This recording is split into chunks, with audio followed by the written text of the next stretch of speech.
The Beekeepers Club is essentially just that. It's beekeepers.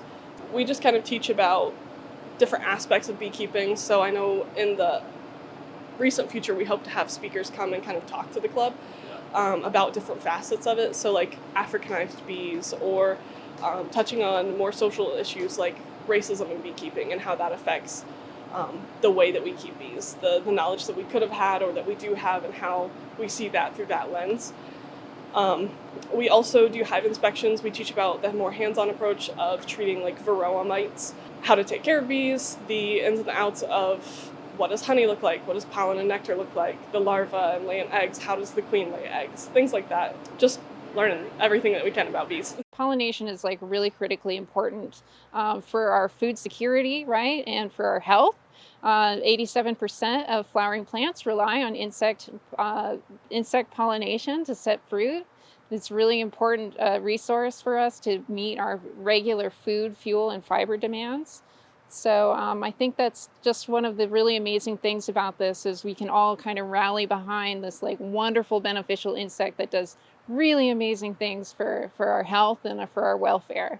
So this is the honey extraction demo here at the Beneficial Arthropod Research Facility, the BARF for short.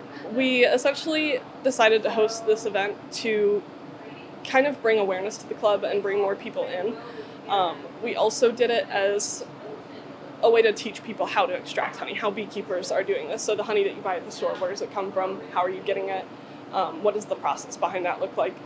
First, we start with taking the super off of the hive. Once we get that super, we can freeze it until we're ready to process it and then thaw it out. Once we thaw it out, we scrape off the wax caps off of the honey, put it into the extractor, which is a giant barrel that we spin at as high speeds as we can get it. And then once that honey is filtered down to the bottom, we filter it through a strainer and a cheesecloth and bottle the honey that we process. I think it's, even for me, a very new experience. Something I always purchase but never really do it myself. So I think it's pretty refreshing and it's pretty exciting.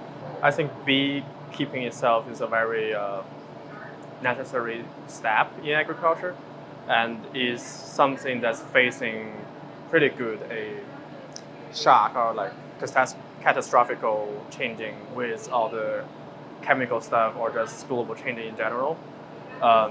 So I think with this kind of activity or just having more people coming in to do stuff like this kind of like honey extracting, help people understand what the procedure is, why is this important, and to learn that's also something pretty interesting and pretty fun.